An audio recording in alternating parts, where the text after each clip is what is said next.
Hey, my name is Ronan and I'm a web analyst. It has been said that data scientist is the sexiest job of the 21st century. Believe me, working with data is not sexy at all. But the good news is that you are never bored when working with it. When people ask me about my job, I prefer to say that I work with computers without going into too many details. In reality, my job involves helping organizations improve their websites based on the data they collect. As a former associate professor, I love sharing knowledge. My main expertise lies in a free software named Matomo Analytics. However, I sometimes struggle to explain how this software works. So, when I hired Hasta, a former student of mine who specializes in artificial intelligence and video marketing as a web assistant, I thought, bingo, why not showcase how this software works in a reality show? And here I am, welcoming you to a day in my life as a web analyst.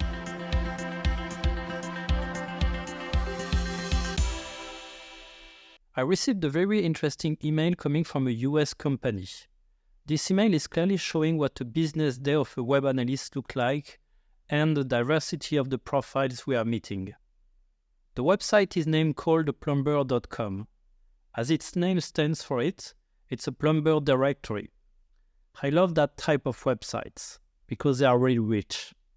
By which I mean that as a web analyst, my eyes are going in every direction when I'm looking at it.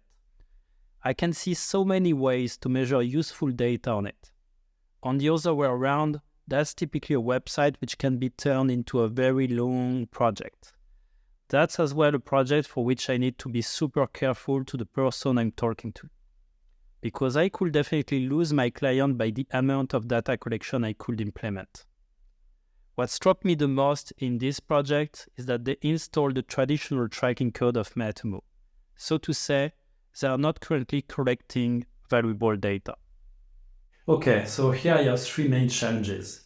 The first one is that I'm in front of a very rich website. The second thing is that I need to prepare the right speech for my client. And the third thing is that I have a traditional tracking code that I need to make to change by a tag manager one.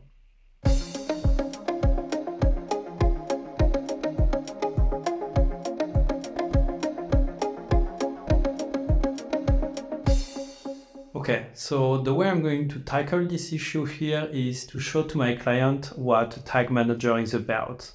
A tag manager is nothing more than a system in order to easily manage your data collection. So the idea is to show him the potential of such tool. But in order to do it, I need to prepare myself. Okay, so I currently do not have an access to the website of the client.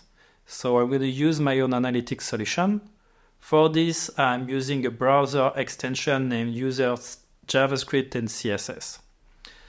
Of course, there are different ways that you can inject tracking code on the website. In my case, I like the flexibility offered by this browser extension. Next thing is about checking if the data is properly collected. So I'm going to deploy my tag manager and I'm going to test if the main interaction that I want to track can be tracked. And once I'm doing so, that's already a big step which is down. Next is about measuring what is variable. So there are two types of things that we tend to collect, micro and macro conversions. So micro conversions are things which are giving an intent, and macro conversions are what we expect the end user to achieve at the end of the day.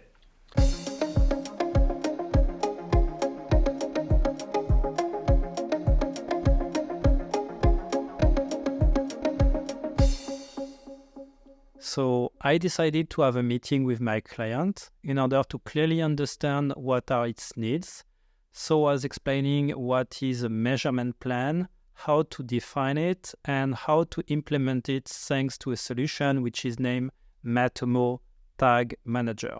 So the idea here is to do like kind of a training in order for my client to have a clear understanding about what are going to be the next step, and that we ensure that we all have the same information, and that we won't have any issues on the midterm and the long term. So when you are getting a project such as Call the Plumber, the most important thing is really to brainstorm and identify with your client what she or he really needs at the end of the day. Then when you make this brainstorm, you prioritize the different data collection points, which is typically what we have done within a previous meeting. So in our case here, what do we want? We want to measure every page on the website. In addition to that, we want to know what are the cities and the zip code used by the end user. And we want as well to collect what we call the CTAs, so to say the different actions that the end user is performing on the website. So to say the click on ask for a quote, ask to send a message, for example, and then call the plumber.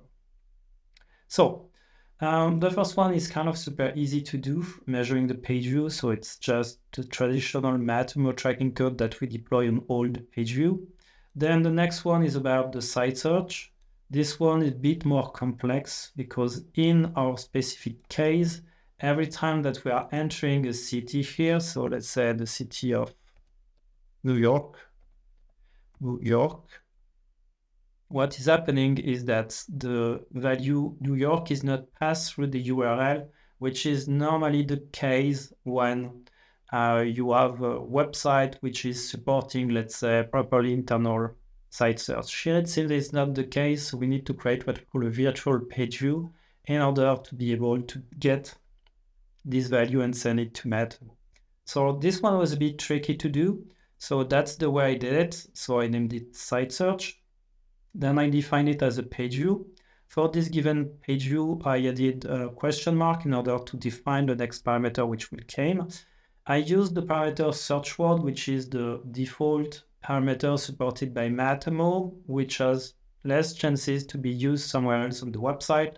And then I added a JavaScript variable that I defined thanks to ChatGPT because I'm not good in JavaScript at all. So I asked to ChatGPT, here is the source code of my website, and how could I get, if I send the form, the city or the zip code? And then ChatGPT, after 3 attempts, provided me with this code, so I could easily insert it as a variable.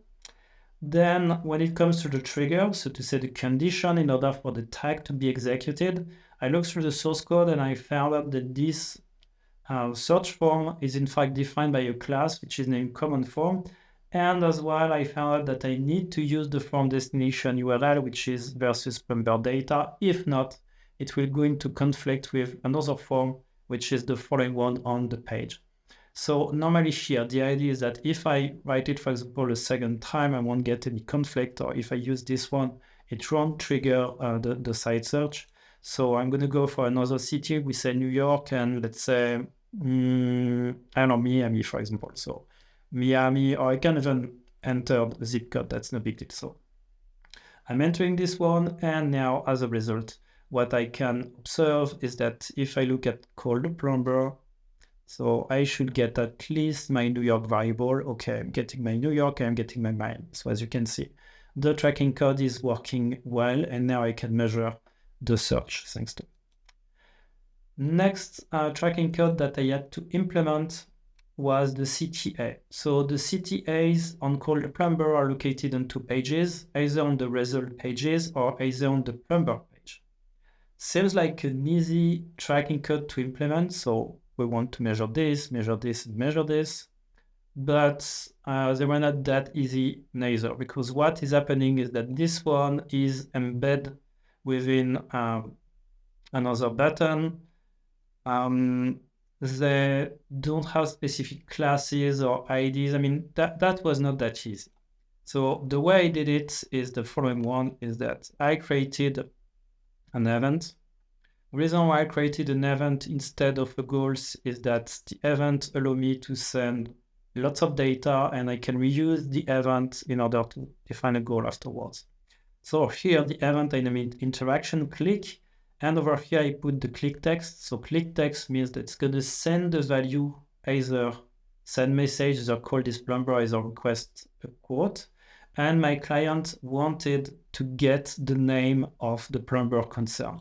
The issue that I have here is that on the source code of the page, I don't have this data. So I needed once more to ask to ChatGPT to provide me with the JavaScript variable which could catch the h3 value over here in order to send it to Matomo. So in my case, that's why I did it. So I asked to ChatGPT, and ChatGPT, after maybe something like 5 attempts, turned to me the following tracking code, which was working. So I embedded over here.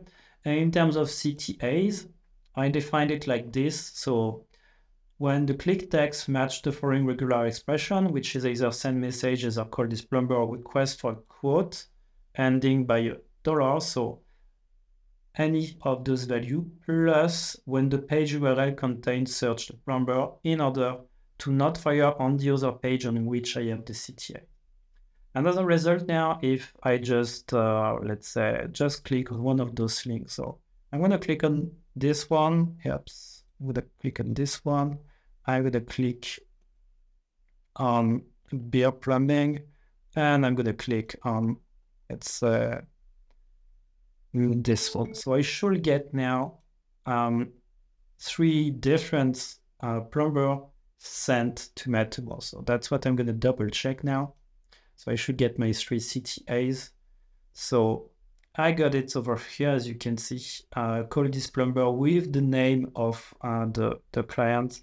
I got it over here, I got it over here, got it over here, and here I got the 2 other that I wanted. As you can see here down below, I as well decided those events to be defined as goals. So in order to define them as goals, what I did is I went over here and I created specifically for each of those goals a name which is different and the definition which is the framework. So each of them is just based on an event, based on the event name, which contain send message or ask for a quote or call the plumber. Important thing as well, I allow the conversion to happen more than once per visit, because within one single visit, end user can of course call different plumbers. So I did this for every goals that we have.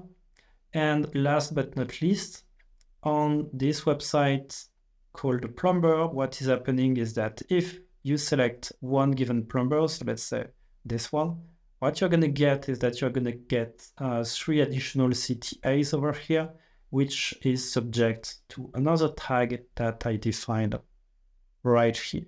Okay, so once more here, we got almost the same thing, interaction click text. Then here I don't have any H3 carrying the name of the plumber, so what I did is I used the page pass instead. So the idea is that here, for example, for this given client, when they click over here on send message, it's going to send the value of the plumber, but thanks to the URL.